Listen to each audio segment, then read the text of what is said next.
Is that right?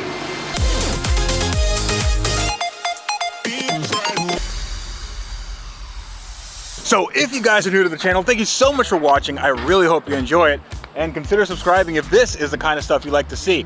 The sun is in my eyes because it's the morning and this is about to go on the dyno. Now, I haven't done a lot of videos on the Supra, but that's because, well, a lot of things have come up in recent weeks and months. But now this thing is gonna make a lot of noise and hopefully it'll make as much power as I think it will. Now we're gonna get into power numbers a little bit later, but I should probably tell you where I am. Now I am in Tampa, Florida, and we are going to a place called Induction Performance, and we're getting it tuned by one of the best super tuners in the world, I'm guessing, right? Oh yeah, in the world. He's been flown around to Dubai, all around the country constantly. I flew him up to Atlanta when we did some extreme Supra setups because when it comes to 2JZs, he really kind of knows them better than a lot of other people out there and is familiar with so many different platforms and ECUs, so. Okay, cool. So what we're gonna do now is we have to get this car off the trailer and then onto the dyno. Hopefully we don't blow this up, because if this car blows up, that's gonna be a bad, it's gonna be a bad day. But we're not gonna have any bad days, right? No bad days. Nope, no bad days. Good time only. No bad days. One of the good things about my trailer is that it allows you to be a lot more creative in how you get to the cars. Because I can't open the door more than this. That means that I have to just be extra graceful. Okay. Okay, hold on. It's fine. This is how you do it. It's how you're supposed to do it. If this gets demonetized, then yeah. Oh, don't worry, I moved away. All right. I think I'm stuck. Okay. Oh. Be one with the Supra. Oh. Okay. That's fine. That's good. That's all right. That's good. Ugh. And that's how you get into a Supra on a trailer like this. If you're a trailer company and you have a better trailer, holla at your boy.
Okay, so the car is strapped onto the dyno, and the dyno operator is this guy. His name is Alpha from Induction? Correct. Yeah, and wow, this is really, really hard to see with the harsh light over here. What is a dyno? Like, obviously, a lot of people might know what a dyno is, but essentially for people that don't know why you'd want to do this on a car, like why would you do this? Yeah, we'll keep it simple. It just measures horsepower, torque. It allows us to calibrate the engine correctly, see our gains, see our losses, see what the tire's doing, see the ignition timing, stuff like that. But to keep it simple, it just measures horsepower and torque in a controlled environment. Awesome. And on top of that, the car also needs to be tuned. Basically, the ignition timing, the boost curve, all that stuff, to make sure that the car's running right and that it's making the kind of power that we want, right? Yeah, correct. I mean, like I said, we calibrate the ignition timing, everything to make sure everything is ideal, working correctly, and it's a controlled environment, so we see everything that's going on, not have to guess on the street or the track. Based on what you see here, what do you think she can make? Just like kind of, ballpark figure. Well, I think think you said 200,000 miles on the stock Yes. GE Oh yeah. Vitamin. I mean, you know, it's a shot in the dark. I mean, is it capable of 800 horsepower? Yeah. Is it gonna live at 800 horsepower? Probably not.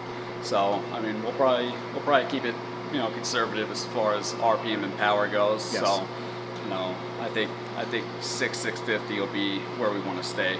Honestly, that's a lot. I would honestly be happy with like 550. Hey, better for me. Yeah, because I mean, if we can get 600, that would be great. It's just this car, I want it to be an all-around good car with really good throttle response, with good boost, all that stuff. I don't want it to be like a One-hit wonder. Yeah, a one-hit wonder. Exactly. Yes, exactly. So take care of my baby. She's all I got.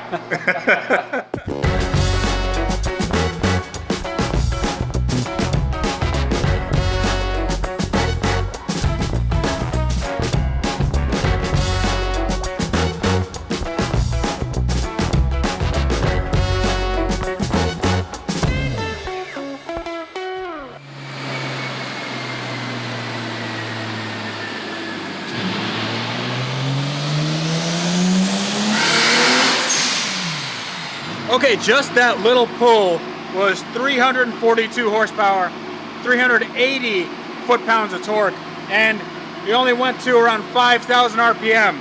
This is crazy. It is a lot of spool for this low amount of power, and this was on low boost. When we turn up the power, these numbers are going to be quite impressive.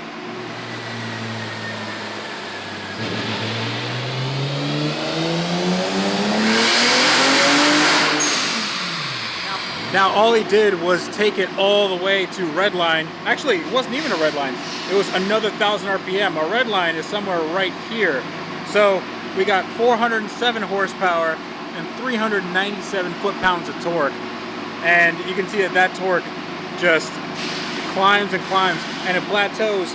And we have a decent amount, right around 4,000 RPM. You actually don't want these things to have a lot of torque underneath right here, because that's where you start breaking engine components. But this nice little curve, that's exactly what we want to see. This is going to go up a little more and hopefully it gets a little bit smoother, but this is super, super promising.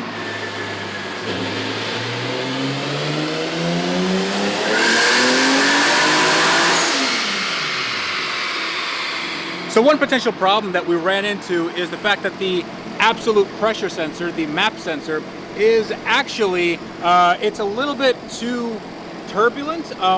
This is the hose that connects the air coming into the engine, the pressure in this manifold, that goes into the sensor. Now, what they did, what Jared and Alpha did, is they put a little nitrous pill in here, essentially acting like a little restriction, but what it does is it smooths out the airflow. That way we don't have any turbulent air going into our MAP sensor, and that means that we have a much, much smoother tune.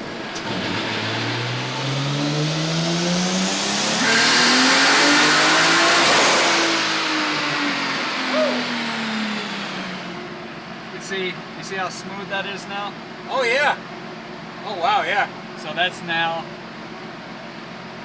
this is before. Awesome. Yeah, so now I'm happy with that. Awesome.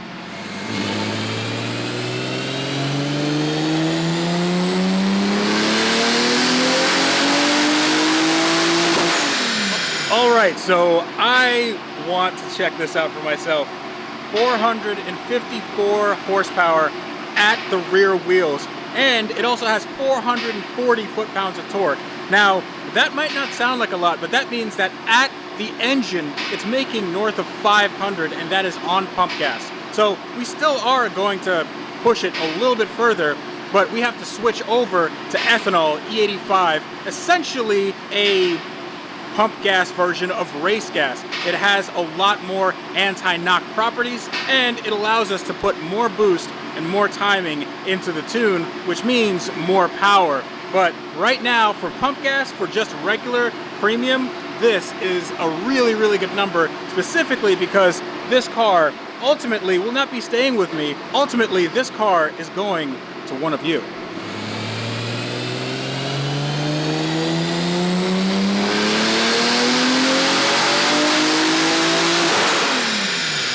Okay, so that is it for pump gas, and we made 464 horsepower. Not too bad. Obviously, we can make a little more if we give it a little more boost, but to be honest, I don't want to push it that hard. But to push it a little harder, we're gonna put in some of this. So this is ethanol. I believe this is like E something. Somewhere around 92%. We're only going to blend it up to about 68-70% because the injectors, the fuel pump. Right. Okay, so what are we setting boost to now? We'll start at 20 pounds. All right, start at 20. That's a nice round number.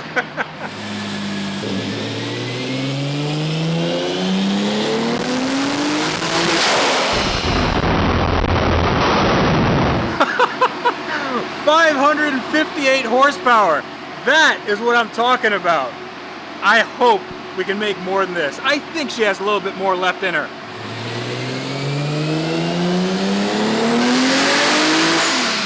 Woo! All right, 589.85 horsepower.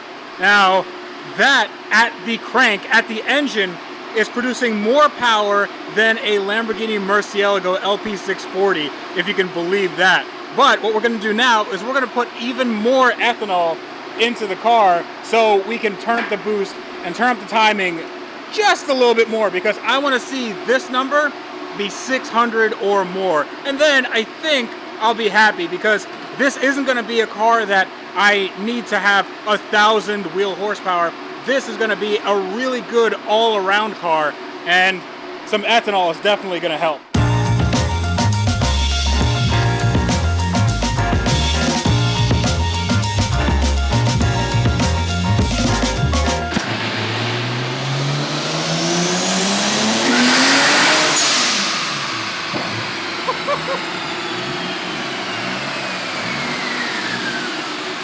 Is that right? Is that 672? How much boost? Oh my. Okay, so 672 horsepower at the rear wheels. I had to switch to my phone because my camera died. That's insane. How much boost was that, dude? About 30 pounds. Oh, 30 pounds. Yeah. Why so low? I tried, it stopped me. Oh, wow. Okay. That means that this is making well in excess of 700 horsepower. It's more like 750 horsepower at the crank. For a 200,000 mile engine, that ain't bad.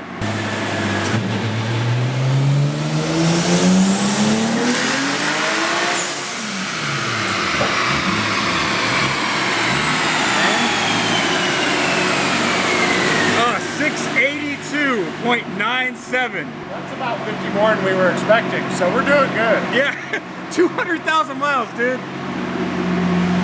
So we got 682. Nice. On the internet, that's 1,000. Oh, of course, Common Core mad. Yeah, of course. Take a look at this curve. Goes up to 200, 300, and boom, it just goes nuts. This is insanity for an engine that has 200,000 miles on it and is basically stock. Well, the bottom end is stock. This car really, really enjoyed what it just did. Yeah, we were hoping to just crack 600. Like 600 was the winning goal. And then we were kind of like, do we push it to 700? And the limiting factor, what we expected to be the limiting factor, was the fuel pump. When you're watching fuel pressure, you want to keep an exact 1-to-1 ratio when you have boost pressure. If you have 40 pounds of static pressure, when you have 20 pounds of boost, you need 60 pounds of fuel pressure. And I was watching it earlier, and you may see it in some of the clips where I'm watching our gauge, and it would make it to about 64 pounds and then plummet when we were nearing 30 pounds of fuel pressure. Or 30 pounds of boost pressure. So we ran out of fuel pump. Right. So if we got a new fuel pump, then, I mean, sky's the limit. We can run this turbo to its limits. We could see close to 800. Watching blow by, just watching the behavior of that block, it's doing phenomenal. This engine is really happy. I am like, I'm gonna take a look underneath. There's nothing under here. There's one drop, and that one drop came from the power steering rack. And yeah. It's not unusual to see a drop here and there when you're stressing an engine this extreme, and there's nothing like it. For 4 days of sleep deprivation, it did really, really well. Yes, but I have Obviously, to... I was going to say, tip the magic fingers. Yes, the magic fingers are very, very important. So, Alpha, you are the man. I was not expecting that this would make any sort of power like that. I was happy at 500, and dude, you are the man when it comes to this stuff. Yeah, thank you. Very, very soft-spoken. You guys should go to Induction Performance. Website is right there. It will be in the link in the description below. Definitely go check them out. You have so many different cars here. You have Lexus SCs that are boosted. You have IS300s that are boosted. A ton of Supras, GTRs. All this stuff is really, really awesome. But this is now going to go outside so we can maybe make some noise and maybe shoot some flames. Yeah, let's do that.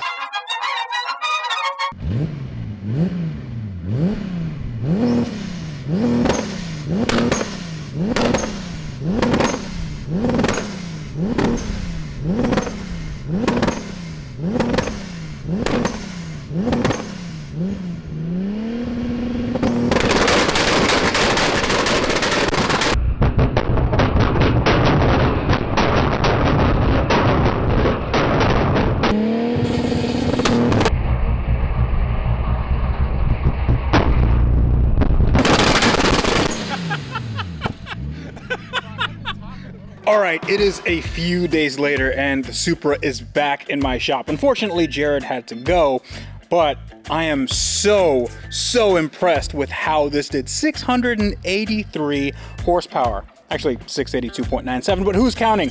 This is way more than I thought I could ever get from this 200,000 mile power plant. And I'll tell you what, that was power at the rear wheels, which means that crank horsepower, you're looking at around 800, which is more power than any Lamborghini today, more than any Ferrari. Like this is legitimate supercar, hypercar stuff. And we did it with a 6-cylinder, a turbo, 4 days, and 2 friends that just will remember this for the rest of their lives. Now, this Supra obviously needs a lot of body work, so that's where it's headed in the next episode. Unfortunately, I'm not going to be test driving it right now with all its power because of that differential. Now, the differential is fine as far as gearing. The gearing is good. It has a Lexus GS400 differential. Unfortunately, that differential is open, which means that if I get slip in one of the tires, that's where all the power is going, which means that this is going to be a little bit wayward if I actually get on the power, and that's not what I want to be doing, especially for a car with this much power with 0 traction control. So before I do any sort of drag launches or spirited driving, I definitely want to get an LSD, a limited slip diff, so that is on its way. I also want to check the clutch pedal. It engages all the way at the bottom, so I'm going to get a brand new master cylinder, maybe something a little bit bigger so the clutch pedal travel can essentially be adjusted where this is able to be driven like a normal car, because right now it's a little bit too race car-y for my tastes.